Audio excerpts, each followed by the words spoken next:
welcome to Homegrown, the Soccer Yanks home for domestic soccer. I am Dan DeRocha, and today I have two co-hosts. So we're going to have a triumvirate. I've got the man that has essentially taken over all my duties at Soccer Yanks, Kyle Bennett. How's it going, guys? Excellent. And, of course, the man, the mind, the legend, the myth, Jason Sierra, the mastermind behind Homegrown. Jay, I feel like I haven't talked to you in ages. How's everything? Hectic to say the least. How's fatherhood treating you? Fatherhood is wonderful. I love being a dad. I love being a father. I love sharing all my my life with my child. But it definitely cuts into everything, for lack of a better word. Yes, it does. My firstborn turns 5 tomorrow, so I know what you're talking about. Yeah, I don't even want to think that far ahead. I'm still thinking about next month diapers. So all right, so I had I guess a little sabbatical. I was away. I haven't been on Twitter. I haven't really been actively contributing to the soccer community these last few weeks. I guess I needed to recharge my batteries. There was also some business trips. I was all over the map. But I'm back. I was watching. I was just not vocalizing my thoughts. We got gold. We got a trophy. We brought a trophy home. The Women's World Cup finished last weekend with the United States victorious in Canada. It's almost like a home match. What are your guys' initial thoughts? Kyle, go ahead. What are your initial thoughts on this Women's World Cup, and what'd you see? What'd you feel about the performance from the U.S. Women's National Team?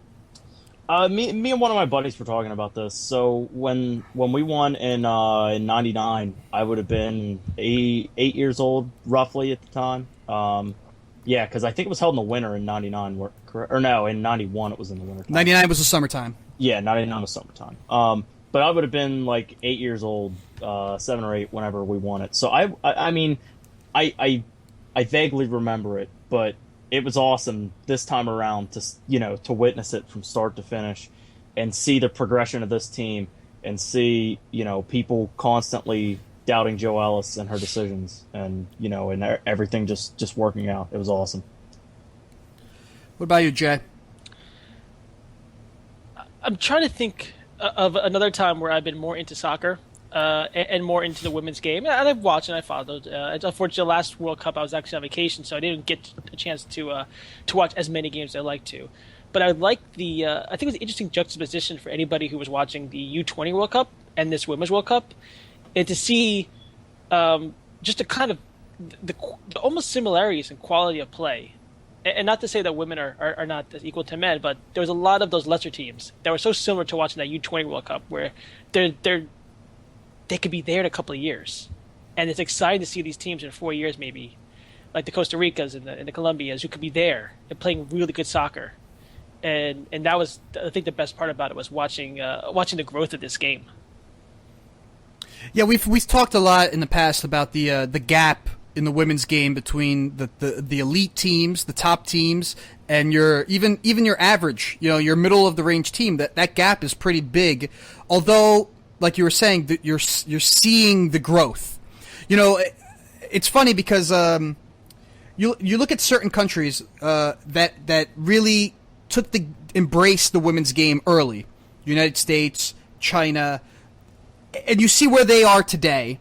And then you start to see now other traditional powerhouses in soccer were were behind. Actually, like England actually had their furthest push in the Women's World Cup this time around. England is invented soccer, but they just never supported the game on the women's side. Germany came around. France is coming around.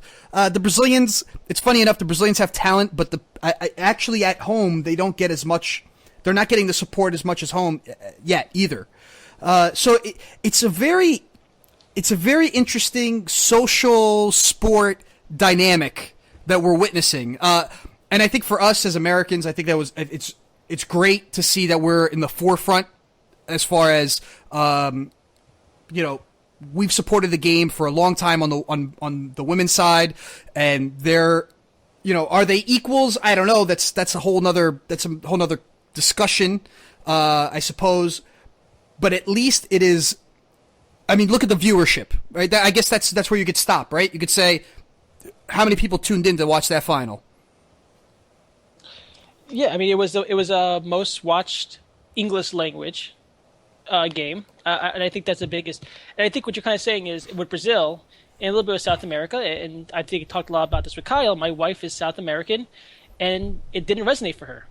I try to push it for her, and it didn't resonate for her. So I think in the English language community, United States, it does mean something. But I think there's like leaps and bounds that we have to get, and it is a little bit of a cultural precedence that needs to be done. And it's you can say that they're great players to play in soccer, but they're not getting the support, and that was a little disappointing. I think at my end is not seeing the South American, the Spanish language speaking people embrace it like they embrace the regular World Cup or even the Gold Cup. Right. Let's look at it from United States point of view overall. Does this Women's World Cup, how does that change the landscape of soccer in America? Does it change the landscape? Did it move the needle? It moved the needle for sure. What does that mean for American soccer, period? Not men or women, just American soccer. I think it's obviously it's great. That I was going to sound really dumb there, and I was going to say, yeah, it's great for American soccer. But like leading into the Gold Cup, just as American soccer support is concerned, I mean, it's obviously a great thing. I've people that I'm friends with that hardly ever watch soccer got into the World Cup. Granted, maybe it's once every 4 years, but now I have the opportunity to say, hey, the men's team, they're starting the tournament now, that they are maybe not necessarily favorites to win on some accounts, but one of the three teams that could have a high likelihood of winning it. So it just kind of it gives Americans the opportunity to kind of cross over that sport into they can see what the men's team's all about, and granted they're not going to see quite that much success or as much success right now as the women's team, but it's something that they can get into. I think the legacy of this World Cup more than anything else is it's not, at least in my view, and within the soccer bubble, you listen to a lot of podcasts, you watch a lot of, you read a lot of articles. It was the best World Cup final for a player. These were the most talented soccer players. It wasn't, at least in the United States, maybe even in Canada, who's listening to their podcast, they're a little bitter about everything, and possibly even more in England. This was actually a World Cup, as in this wasn't a Women's World Cup, and the legacy for this is soccer, this is football. It's not women's soccer, it's not women's football. It's not going to change women's sports in this country. It's not going to change soccer in this country, but it's going to change women's soccer in this country to being almost equal to men in a lot of people's eyes, with support, with investment, and unfortunately, hopefully that will bring to finances for these players. Well, to segue, there was a I believe a CNN article written about the pay inequality between men's soccer player and women's soccer player in the United States, and the article. Yes, that is a fact. There is a pay inequality, but I think the article neglected to talk about the economics, meaning, is anyone paying to watch the women on a club level, on a domestic level? And I think that's where the transition needs to occur. Are people going to take this support and they're going to start watching, your Portland, Thorns and what's the team up in Western New York? What is it? The Flash? The Flash. Yep. Washington Spirit. Right. Is it going to translate over? Because if we want to talk about like women getting the same respect and getting the same pay and some equality, there's an economics to it. So there's an entertainment value to it. Are people going to spend their dollars? Because they're not going to just get automatically paid more money just because it's nice. They won the World Cup. There needs to be some. This support needs to carry on, and I'm not so sure that it will, because I think also when we go back to that talent, that the discussion of talent in the top, the middle, and the bottom, I think when you start to thin out that player pool, the domestic game, the club game, is not as robust. Well, they're also going to have problems too next year with the NWSL, because they essentially United States Soccer forced all the players from the U.S. team to come and play for the NWSL so they can be closer to training. So a lot of those players gave up European contracts to come to the NWSL, where they're making between $6,000 to $30,000 a year. I was talking to Coach Ibarra from the Sky Blue a couple of months ago, and it's not that they don't want to pay these players money. A lot of these coaches especially who played in the 80s and the early 90s, they take earning a living in soccer very seriously. When I spoke to him, you can hear in his voice that he takes the fact that these women only make $6,000 at the low end as egregious, and he wants to see his players make more money and make a living and not have to play 2 full seasons in the Australia League and then back here. But there's a reality that comes with this league is these players are not going to be around, and they can sell them, but they might not be around next year. And the best club soccer is being played, maybe not in England, but there's being played in the Champions League, which we are not a part of, and that that hurts us a lot in this country. Yeah, and I'm glad that this point got brought up, because it was really it really kind of took off on Facebook and Twitter that the winner of the Men's World Cup gets, I think it was, the figures were like $35 million to the federation of the winner of the women or the Men's World Cup, and $2 million for the Women's World Cup. And obviously, we want to make sure that these women, get paid what they deserve and stuff. And I'm not trying to say that, that they're getting paid what they deserve now. But like Dan said, people don't want to factor in the economics. People don't want to factor in, how much money that these sponsors are dishing in towards this. And that is why you can see the men's winner get $35 million for winning the World Cup. And I think that's just something like a subject that people don't want to bring up. Like, yeah, I mean, pay equality is great and all, and I think it should be there. But at the same time, the money isn't there for them, for the winning federation to get $35 million. Well, I mean, to last point on this, and we'll move on because we got a bevy of things to discuss tonight. But to that point, Kyle, I don't know the numbers, but I'm pretty sure before this Women's World Cup, the TV rights were probably not sold for the same amount of money that the Men's World Cup was sold for. I don't know the actual numbers, but I would bet my home that it was not even close to what the Men's World Cup brought home to FIFA on a TV right deal alone. So it's economics. Do I believe that now the next step, the next Women's World Cup, should those TV rights be worth more? Absolutely, 100%. Should they earn more? 100%, absolutely. Because there is a want and a need, so there's an economics behind that. But to look backwards and go, well, look, 23 million or whatever, 27 million people tuned in to watch this. They deserve more money. Well, the money was already paid. It's not. I feel people sometimes forget business. There's actual business, and there's capitalism, and there's money that's being exchanged. It's not just wave your magic wand and make things better. It's just I know, and that just bothers me. There is a social aspect, and we want to respect the equality part. We want to move it forward, but okay, there's steps. There's steps. We can't just get there. We're not going to just be equal. We're going to close that gap, though. Yeah.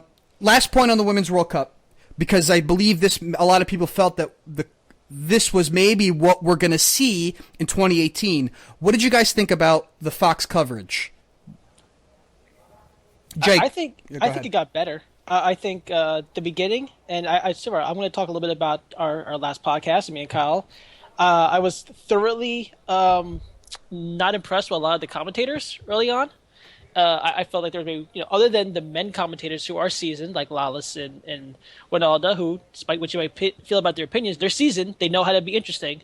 There was a lot of really good commentary, even the night show, but they stuck with it, and they let these commentators kind of get their feet wet and learn how to be more comfortable in their shoes. And And I think overall the quality of the product was fairly good. I mean, they really committed to it, regardless of the numbers, regardless of how this American team doing. Even when everyone in the soccer community was kicking and screaming, saying this American team stinks, and no one's going to watch this World Cup if they lose.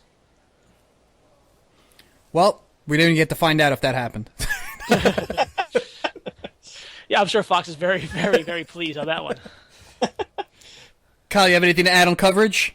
No, and I mean, like Jay says, we talked about it last podcast, and that was after the first set of group play, I think.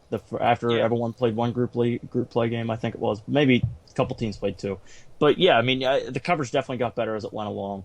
And who was the guy that was it? Della Camera that did the final. Yes. Yeah. Yeah, I thought he did very well commentating the final. I mean, it kind of the women kind of took the drama out of the game quite early, but he kept things interesting though. I mean, for the score being 4-0 like 16 minutes in, I thought Della Camera did really well. He's probably the only American announcer with the gravitas to do a final. Other than that, we're going British.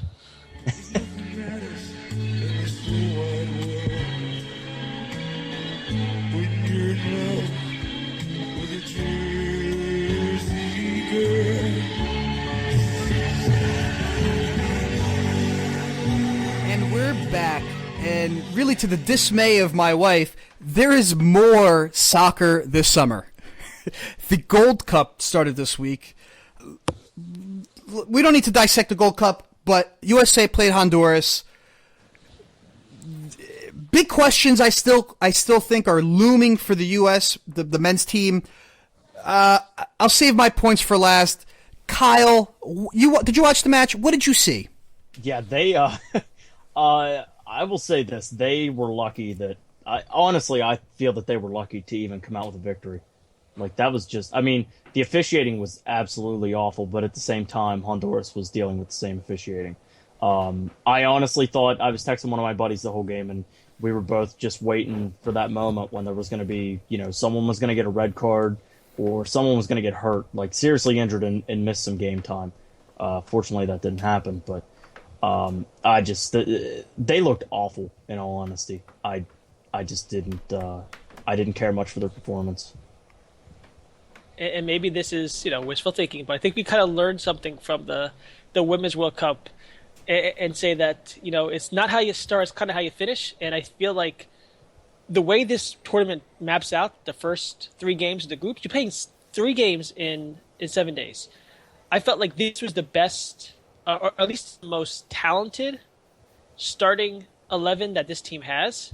And they went out there and they didn't play well. I don't think the pieces fit as they should have. I think a diamond, when you have 2 almost pure wingers or attacking wide players, is pointless. You need possession in a diamond. You don't need attackers that's going to fly down the weak sides. So I think that was a mistake. But if we're just talking about results, they won. This starting lineup is not going to play again because no one's going to play 270 minutes over 7 days. That's masochistic. So I think just kind of be happy that they got the result. And I think give Jurgen the opportunity to at least tinker with the lineups and see if what that first knockout game really is their next big match, and let him see how he's going to manage this team. Landon Donovan actually tweeted out exactly what you just said, Jay. It's about finishing on a strong note. It's not about starting. It's about peaking at the right time. So that's exactly he's tweeted. I paraphrased the crap out of that, but that's Landon Donovan did say the same thing and he's got some experience with that. I think that I do agree. I do 100% agree that there's a lot of questions with the squad, but in the same breath, in the same token, Honduras is not a pushover team. I think 3 points against Honduras, a tough, hard-nosed team that played a really well-organized defensive match, which with a referee that allowed players, Andy Nahar pushed off Yedlin, pushed off. Like it wasn't like a little like they were handsy. He literally 2 hands shoved him off of himself and took a shot at Guzan. With that, and that was after he stepped away from the ball. That's what I'm saying. Putting that together, putting Honduras as a hard-nosed team. They make good teams always suffer. 3 points is a good result. The team, my questions. Chandler, his decision making, his distribution was so questionable. I mean, like, we need to work on that. And again, Jay, to your point about the diamond, you got guys like Zardes and Yedlin that really are pretty awful on possession. Their speed, they have attacking prowess, and Zardes doesn't do much on the defensive side. At least Yedlin can play one-on-one defense. I'm not sure the pieces fit where JK wanted them. He's a tinkerer. He will tinker. There's time. I'm not as negative. I'm not as glass half empty as a lot of the Twitterati out there. Yeah, and I just think, like you said, Honduras is probably going to be the best team if they play in this tournament. Actually, play in this group stage. I mean, your opinions on Panama. I mean, I don't know. I don't have a high opinion of Panama right now. I don't think that they're as good as Honduras. And I obviously don't think Haiti is. But it's an ugly game. It's a grind-out game. And if you look at the rest of these teams in this competition, after we watched beautiful soccer in Copa America and the knockout stages of the Women's World Cup, we're watching pretty crap soccer right now. All right, we really have to love soccer. Let's get it to watch anything besides the U.S. or Mexico or Costa Rica. Let's get into it then. I'll give you who I think is going to advance out of the groups, and you guys throw tomatoes at me. Group A, I think USA, Honduras, and I think Panama wins the one of the third place spots. In Group B, Costa Rica, Jamaica, and I'm giving our northern friends in Canada the tip of the hat and think that they make one of the third place spots, and then Mexico and Trinidad and Tobago out of Group C. Well, I mean, I think they're playing right now. Group C is playing today, so I haven't had a chance to watch them, but you would imagine that Mexico's going to bounce back. Trinidad and Tobago puts up a decent effort. Jamaica in Group B, I think, is although they tied with Costa Rica, I think Jamaica had a great showing at Copa America. Young, talented players. We'll see what they could do. Yay or nays on those? Yeah, go ahead, Jay. I was going to say Trinidad and Tobago won 3-1 in the opener, so I think they're a little bit better than.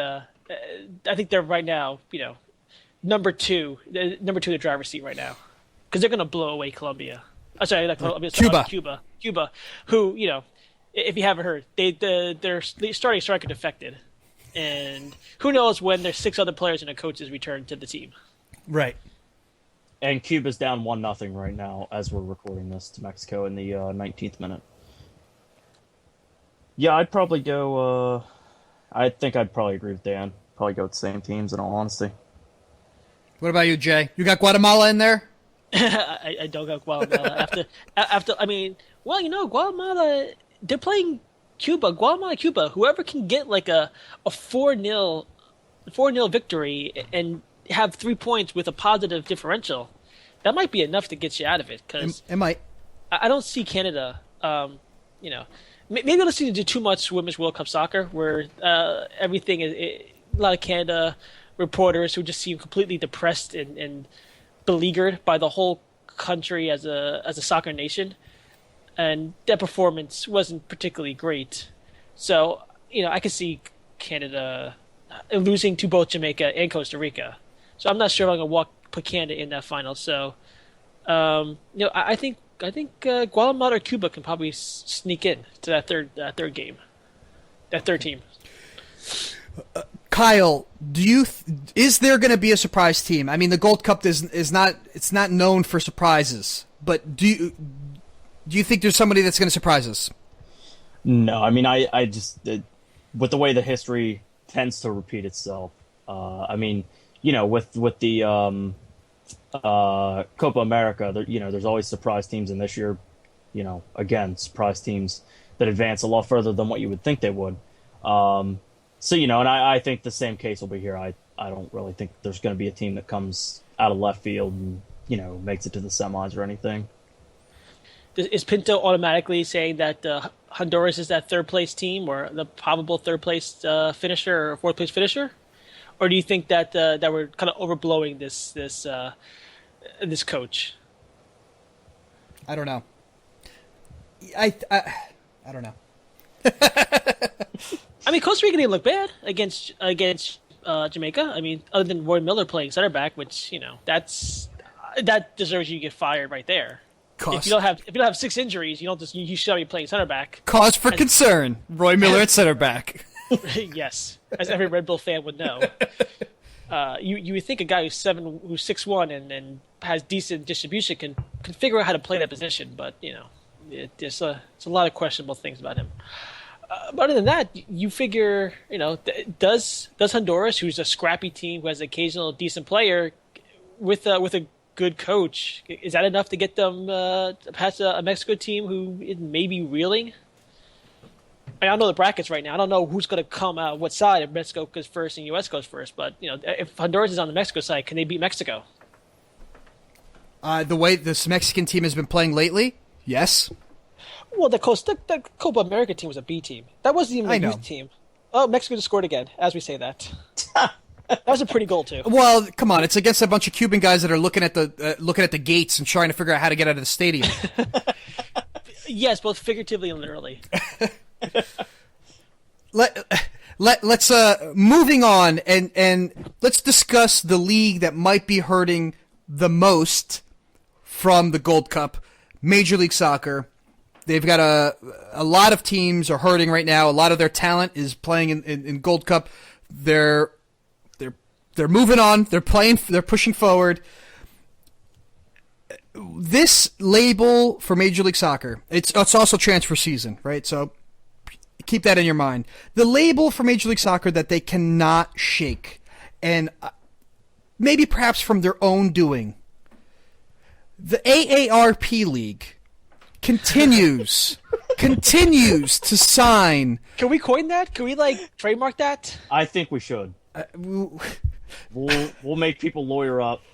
Well, let's. I'm gonna full credit here, full disclosure. That's a Jason Sierra moniker. That's so. Also for the lawyers that are from AARP that are listening that want to sue us. Well, you can't see Perlo in an AARP commercial. Oh God, that'd be so beautiful, wouldn't it? Oh my God. He's just sitting there. He's sitting there with a glass of wine, legs crossed, and he's just like, the life of retirement. Midfield at Yankee Stadium. Well, I mean, first base has been a retirement position for the Yankees for years, so.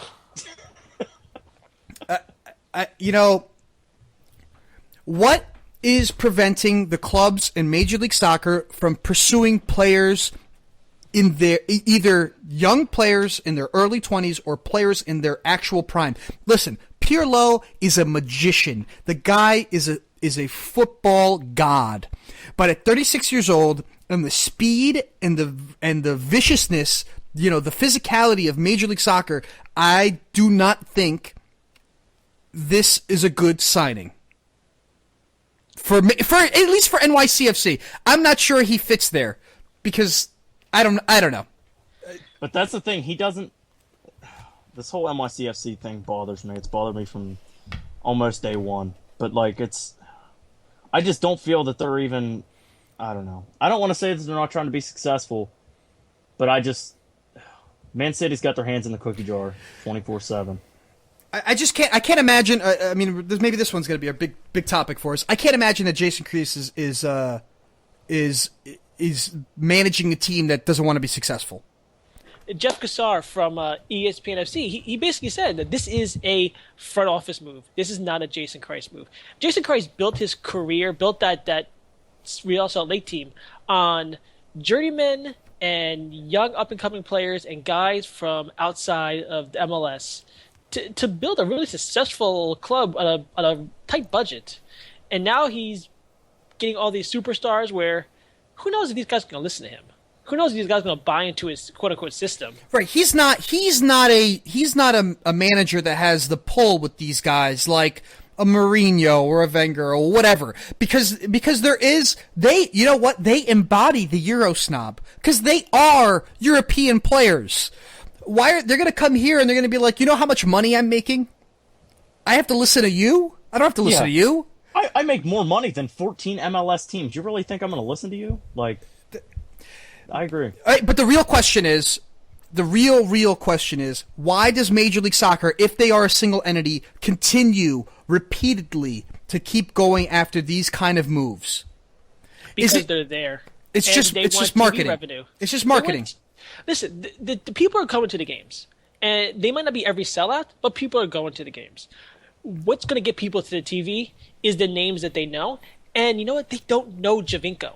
If you follow soccer, you might know Giovinco. If you watch MLS, you might love Giovinco. He's beautiful to watch. He's the best player in the league right now, hands down, no questions. Yeah. But you don't know him. A player in his prime that came into the league. Yeah, he's what, 27? 27. That's great. That's a good age. That's good. Right. A fringe player from Juventus. We get all these fringe players from San Lorenzo. We get them from Boca Juniors. We get them from River Plate. We get a fringe player from a legit club, a guy who can probably go and start in most first division clubs in the world. We get him, but people don't know him. He doesn't sell jerseys. He doesn't sell tickets. He doesn't get people to the TV. At least not for another 2 or 3 years. Right. But that's instant eyeballs. By the time people realize that Pirlo probably can't play in this league because it's too physical, he'll be gone. He'll be retired and doing something else. The same thing with Lampard.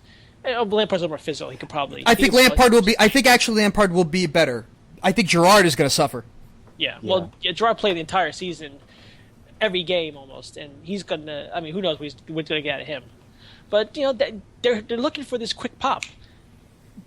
But we talk about, and I want to ask you this question though. We talk about this ARP league, like we could be joking, but is the A League getting guys of this caliber? Is the J League getting guys of this caliber? Are those second? Oh well, let me call it second tier. Are those third and fourth tier leagues? Are they getting guys of this caliber like we are? I mean, we're getting names. The A League does get the guys of this level. I mean, listen, man. Pirlo, they gave Pirlo. No, they're not getting Pirlo, but they're getting other. They got a lot of. Okay, it's the Beck. Okay, I agree. The United States is a draw for some of these big names, but Xavi's going to Qatar. India created a league last season. And they brought in talent from all over the world, all like guys in their 40s, but big. There was a lot of names in that the Indian Super League. I think it's the same name as the Cricket League, actually. China has been pulling guys left and right. The Turkish League has been pulling older players left and right.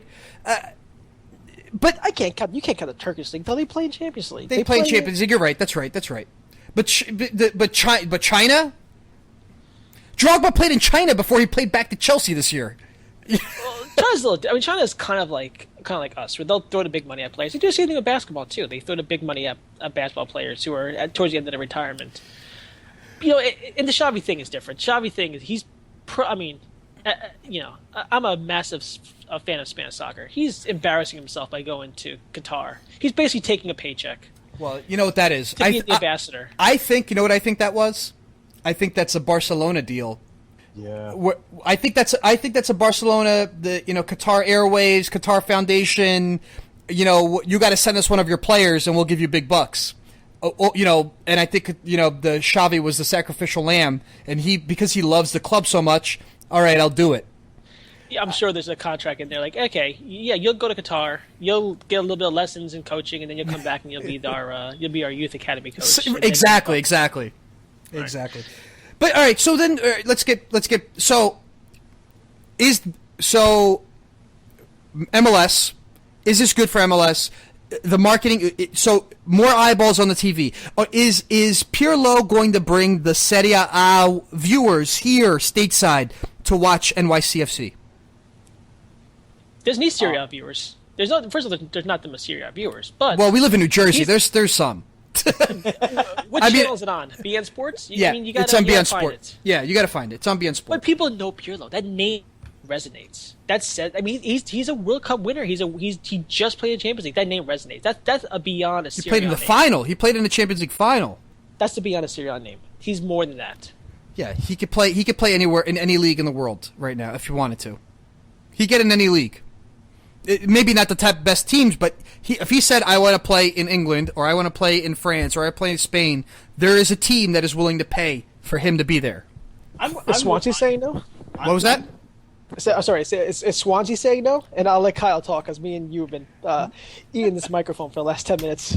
No one's saying no, but he's not. He doesn't want to go there. I think he wants. I think people are attracted to coming to the United States. Henry came. He said, "I always wanted to live in New York." He's here. He went. He came here. He left. Now he's gone. Was here. Yeah. I would be willing to bet if there was maybe not Chelsea. No, I would say definitely not Chelsea. Definitely not Arsenal. Probably not Manchester United. But I don't even know about Manchester City really. No, okay, maybe not top four. Okay, I'll give maybe you not top four, but that second tier of teams, Liverpool, Everton, as far as not like league standings last year, because I know Everton wasn't a tier 2 team last year, but just as far as popularity and overall success in recent years, I'd be willing to bet that that a Tottenham, an Everton, a Swansea, a Liverpool, I'd be willing to bet Pirlo could have played there, but I think it has to do with the whole deal of, I think it's the European thing. I feel like Pirlo is at the point where I guess he just doesn't want to play anywhere else in Europe. I think he's just at a point where he just wants to try. I mean, the MLS is a completely new experience for him and something he hasn't done before. So I think he was just looking for, money aside, I think he's looking for that type of experience. Well, I guess there's also the idea that some of these guys, okay, they have a legacy. Some of them they're larger than life for sure.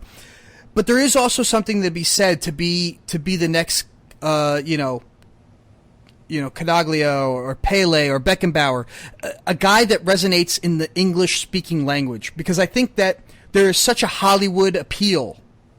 So if you could become a legend in the U.S., there's people that don't know, the left wing from right wing to striker to defender, but they know who the hell Pele is because he played for the Cosmos in the 70s. So I think maybe that sits in some people's minds. Maybe we can't see that perspective because we are Americans, but I think maybe from the outside world, potentially, there is I can create a legacy that lasts, that is bigger than me, even bigger than I am, because I played in the United States, because of that Hollywood factor, because of that glitz and glamour, New York City, L.A. I mean, that's why does everybody want to play in New York City or L.A., Kansas City is not luring in retirement league guys. Yeah, and unfortunately that's kind of the problem with this retirement league stuff, is that they're all going to the same locations, and it's not. I mean, they create a new mechanism to get. I mean, DeSantos is a different situation. I think a young player in his prime, a Mexican player, he needs to come in this league. You move heaven and earth to get him into this league. But the retirement league guys aren't going to these small areas. Maybe they're going to go to Orlando. I think Orlando is now a new viable option, but they're not going to these other teams, and I think that really hurts the league also, because we're losing eyeballs on Kansas City. We're losing eyeballs on Chicago if Chicago actually ran a proper team. We're losing eyeballs on Vancouver, and that I think that hurts the league more than anything else. It's not that retirement guys are coming in here hurting the Red Bulls or the NYCFC or LA. They're losing the attention for these other teams. No matter how good they are, they're also rants. Right. So what's going to happen eventually on those Sunday night games and those Friday night games? We're going to see the same 4 teams cycled in. It's going to be like Sunday night baseball. It's going to be Yankees, Red Sox, Dodgers, Cubs, whoever. This is the league. It's going to be NYCFC. It's going to be New York Red Bulls. It's going to be LA Galaxy. It's going to be LAFC. It's Oh, God. they're putting two teams in the two biggest markets. Yeah. You throw in Orlando because Orlando, I think, is for some reason everybody really likes Orlando. I think it's the purple. I'm blaming the purple. Or the no state taxes and the beautiful weather. Yeah, it's Disney World. It really is. It's Disney World. Everybody loves Disney World. Nobody can get mad at Disney World. Jay, you brought up a good point, and I want to talk about this a little bit more. Giovanni Dos Santos, he flies in the face of the stuff that we've just been talking about. He is a player that is in his prime. He is a player that those are the kind of players that we want to bring into the league. Exciting, dynamic players. He's a North American, you're right? He's from Mexico. That's going to bring eyes. There's Mexicans and obviously there's Mexicans in the United States. But back to the league, the mechanism to bring him into the league. I know what you said. You move heaven and earth to get him here because that's what you want. But why do we have rules if they're really just guidelines to be adjusted as needed? Well, there's certain players who raise the entire profile of the league. And there's certain teams that will come in, like LA, and they'll just automatically sell out in places like Houston, who doesn't ever sell out, or places like Dallas, who doesn't ever sell out. Listen, I wish there was European guys who would come. I wish, Juan Mata would get sick and tired of being abused by every European team, every English team he goes to, and just come to the United States, even though it never happened. He'll come to the United States and play. And we move heaven and earth for him as well. But these are the young guys that we need to focus on getting, rather than these guys who want to retire. Now, who knows how he's going to work out? He's played a full season. He's going to be playing a full Gold Cup. I don't think he's going to be as impactful on the field as everyone thinks. I don't think he's going to shift the balance of power this season, at least. But I think you have to get that guy in his prime, and he's a guy in his prime, and he's not working out in Europe, even though he could probably go to another. He could probably go to France, make a good amount of money, and still play well. But he's not a. He's something that we need to prove that we can get, that we are a good enough league to get these guys. Kyle, let me ask you a question. Does the integrity of the league suffer? I agree with Jay. I agree what Jay is saying. We need to get these guys. I want these guys.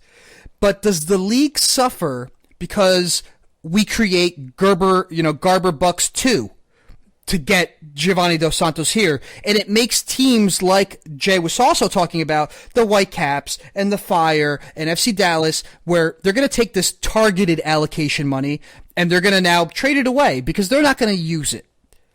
And now they're basically, it's just a way to get LA and New York and NYCFC and Seattle, the teams that want to spend the money, I suppose, a shot at. They're going to buy down Gonzo's contract to make him non-DP, so they can bring Giovanni Dos Santos in as a DP. So essentially, they're going to have 4 DPs without actually having 4 DPs because they came up with Don Garber Bucks 2.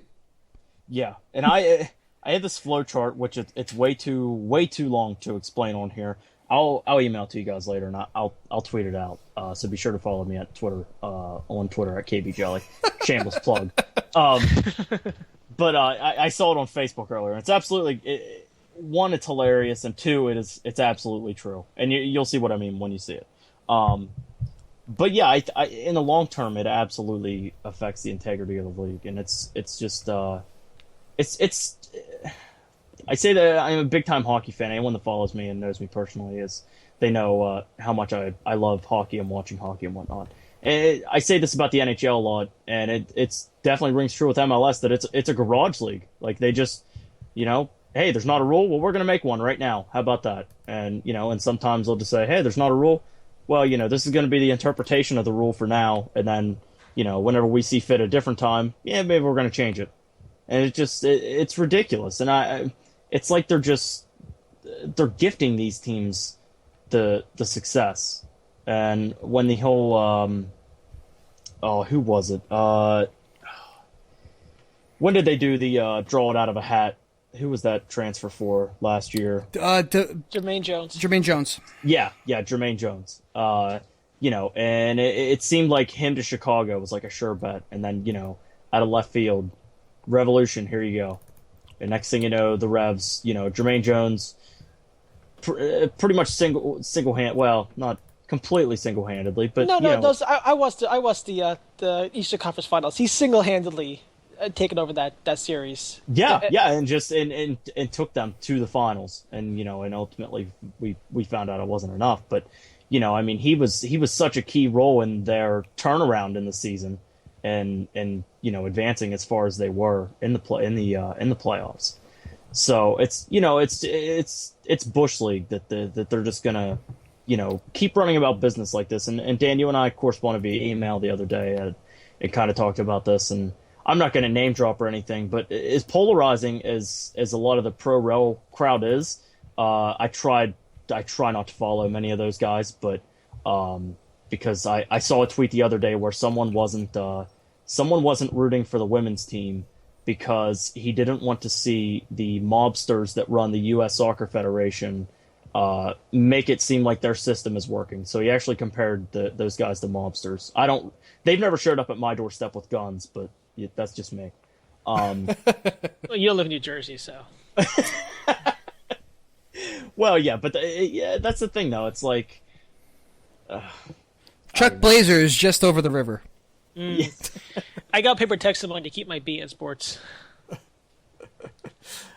But it's just it's like I said, I try not to follow those guys, but I'm starting to sympathize with the way they see things. I used to be simple-minded about it and be like, this is my opinion, nothing's going to change that opinion. And now it's like I'm kind of opening up my eyes and being like, wow, what they're doing here is wrong. It's not fair at all to the other to the rest of the league. I rest my case.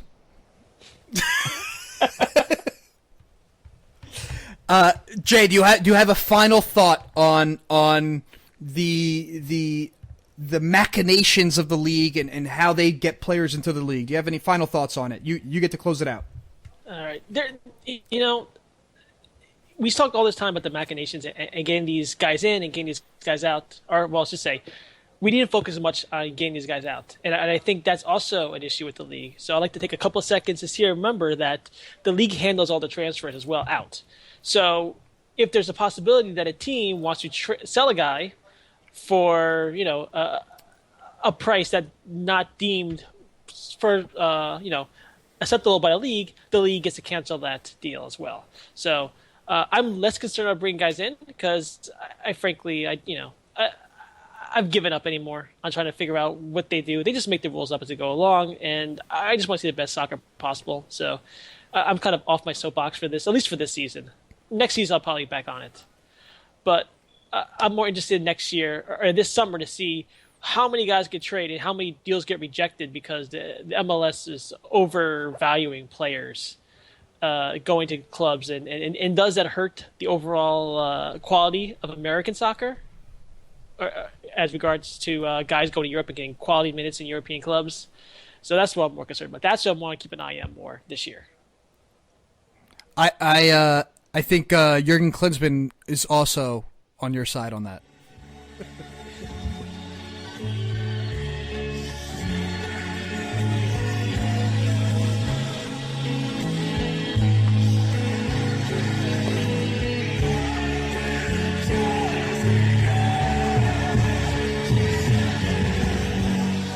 And to round out the show, we have our quick-fire questions.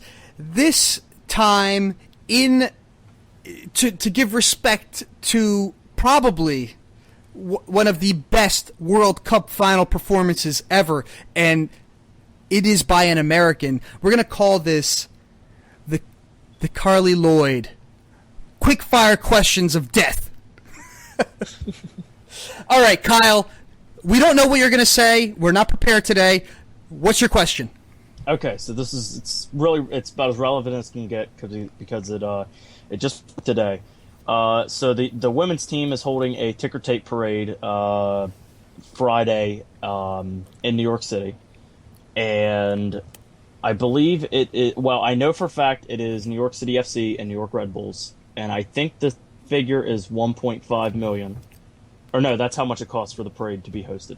But the New York Red Bulls and New York City FC are both holding.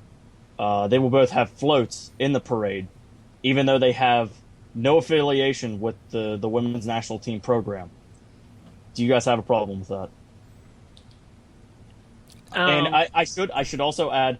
I'm sorry. I should also add that the Cosmos were offered a spot in the parade, but they declined the offer in respect to the women's victory. Yeah, I saw that. I think the MLS is putting forth 25% of the cost of the parade. I think that's a figure.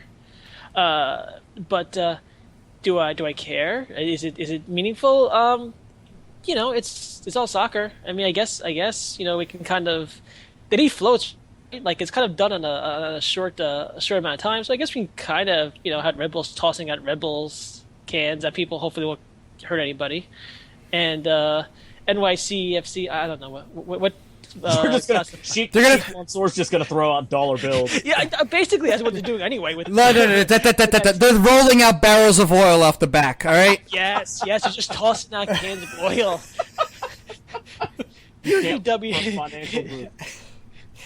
Listen, Jay. 10 W30. You get 5 W30. You get 10 W30s. No, listen, I'm going to say that if this was the men's national team or if this was any men's team, this would never happen. Exactly. I am against it. I think... Hold on. You really think that the 99ers wouldn't be on a parade float to celebrate with the men if the men won the World Cup? That's all right. You've positioned another sport that doesn't get a lot of respect, but would any other? Let's say let me think of a sport here. Tennis, equal men to women. It's probably the only sport we have equal men to women. Yeah, but they don't ever get ticker tape parades.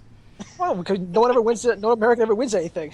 I just don't think. I don't think any. Yeah, I guess when you're saying the equivalent, when you have a men's. Yeah, but these guys. But the New York Red Bulls and New York City FC have nothing to do. What you just said was you said the U.S. men's national team joined the women's national team in a parade if they both won. Okay, they're equivalent. The New York Red Bulls are a domestic club. They are not equivalent to a national team, men or women otherwise. At the minimum, if they wanted to promote NWSL, I could live with that. I could live with that. MLS, I appreciate that the Cosmos had the balls to say, no thank you. Probably didn't want to pay. That's probably... they probably didn't want to pay. Yeah, most likely that is probably what it is. No, yeah, it's an awful amount of money, an awful short amount of time. Plus, you have cheerleaders at the Cosmos games too. That's not very female friendly. No, I'm with Dan here. I just think it's. I see a problem with Sheikh Mansour, the Steinbrenners, and Red Bull that they're going to piggyback off underpaid women. Honestly, like that's the problem I see. Like, do you know how much U.S. Soccer spent on the club salaries of women's national team players last year? I don't know the exact number, but I know that it is 1/15 of an Andrea Pirlo. So if you can do the math of that, that's how much they spent. 1/15 Andre. That's what is that? That's like 4 whiskers on his beard, right? Yeah, 4 whiskers and a sip of wine. But no, I just feel that it's this cross promotion stuff, and it's not like Dan said. They're not equal. If the men's national team won the World Cup and went on a ticker tape parade in DC, you wouldn't see the Washington Spirit trying to, well. No, you wouldn't. You wouldn't. Let's give our heroes their due. They don't. Quick last question. They should be the limelight of this is the women's team. This shouldn't even be a story. The fact, well, it should be a story because they said yes, but they shouldn't have said yes is what I'm trying to get at. Okay, yes or no answer. Just last thing. If it was, say, in Kansas City, and the Kansas City, Sporting Kansas City decided to have a float, who sponsors the women's soccer team? or Seattle, who sponsors the women's soccer team, would you be okay with the Sounders or Sporting Kansas City having a float because their connection to the women's team? Would I be okay? No, but it wouldn't be getting this blown out of proportion because it's New York, it's NYCFC and the Red Bulls, and I think it's getting a little bit blown out of proportion because it's those two teams. But I still wouldn't be okay with it personally.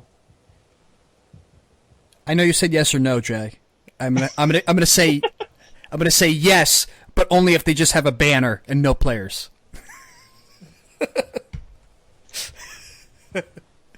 All right, let's move on. Jay, your question. Shoot.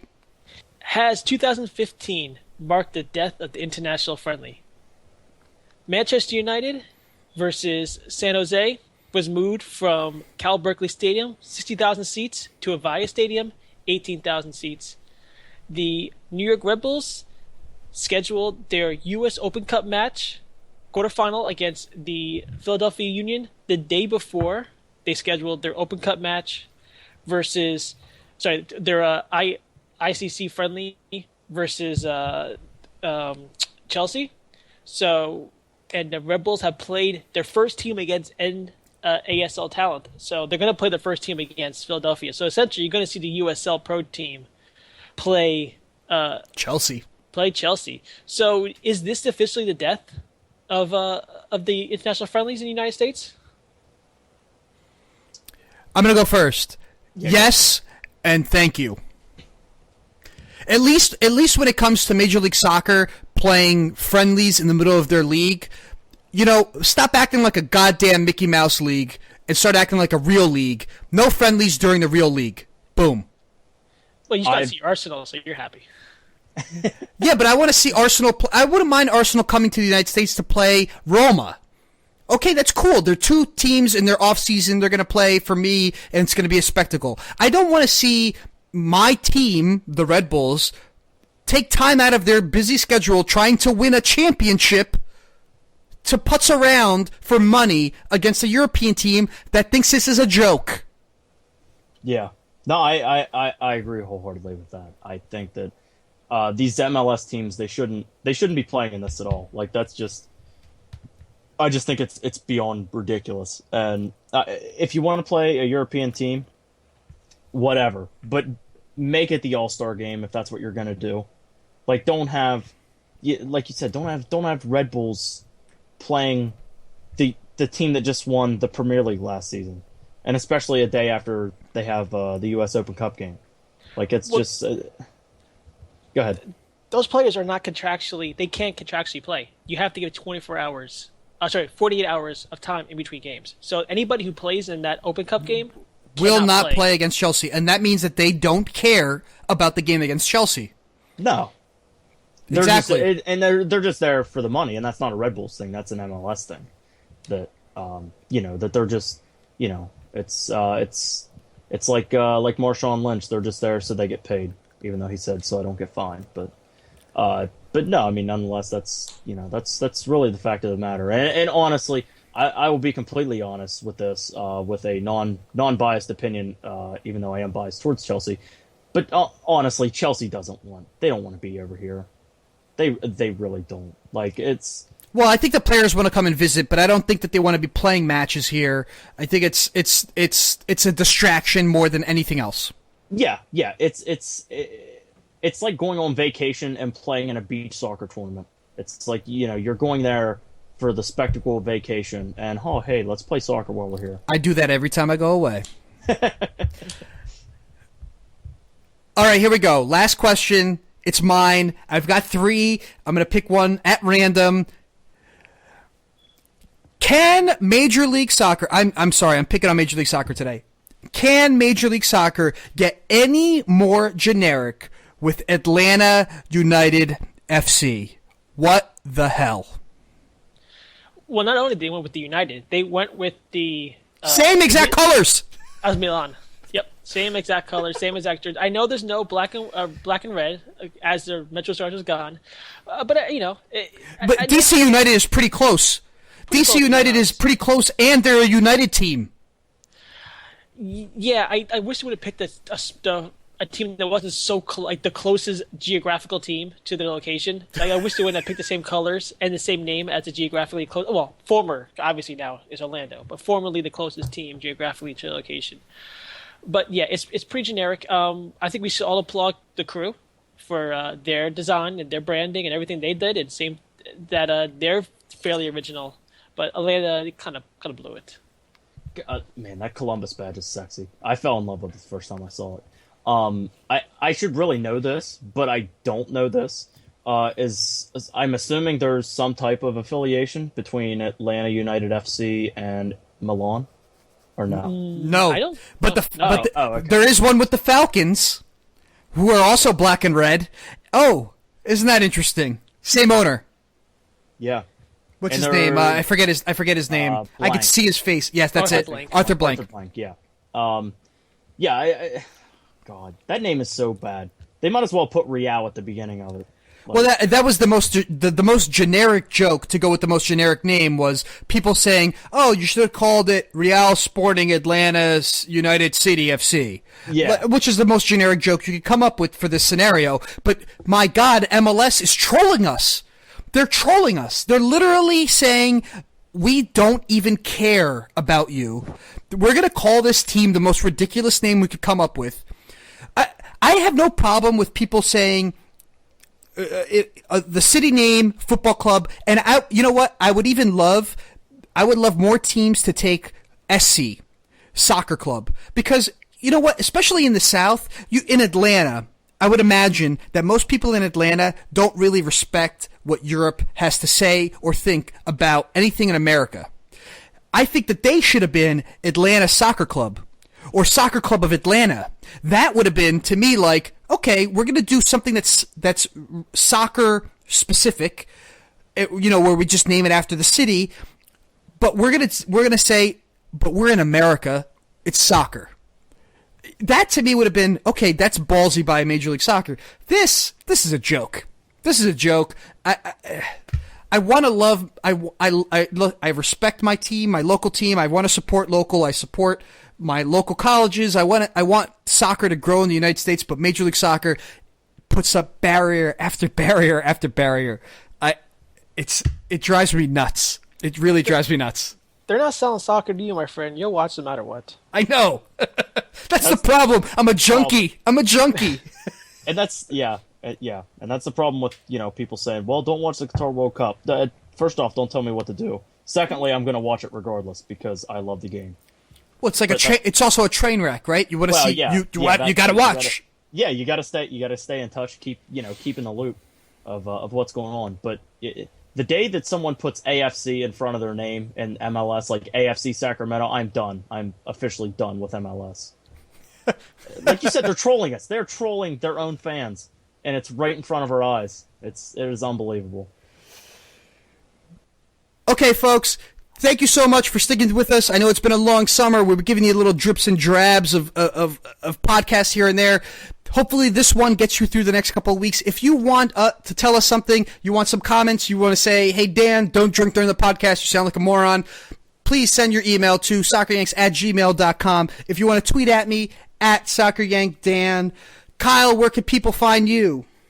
You can find me at KBJelly on Twitter and everything Soccer Yanks at Soccer Yanks on Twitter and socceryanks.com. I guess I should go ahead and plug those in now that I've taken over the reins somewhat. So, how about you, Jay? Where can the good people find you? I'm still at Rescinded Red, and I'm gonna start bringing back the NJ Soccer. It's gonna be a little bit of a different format, but I'm gonna bring it back for the new year. I'm looking forward to it. If you need a cameraman in the fall, let me know. I'm going to need a lot of things. A cameraman, another writer, webmaster, whatever you can afford. Kyle, are you busy? Hey, if we can sell out here and we can get me some wages and get me put into a Never mind. Put into a small shed up in New Jersey somewhere. All right, folks. Thank you very much. Hope you enjoyed the podcast. Let us know. Catch you next time.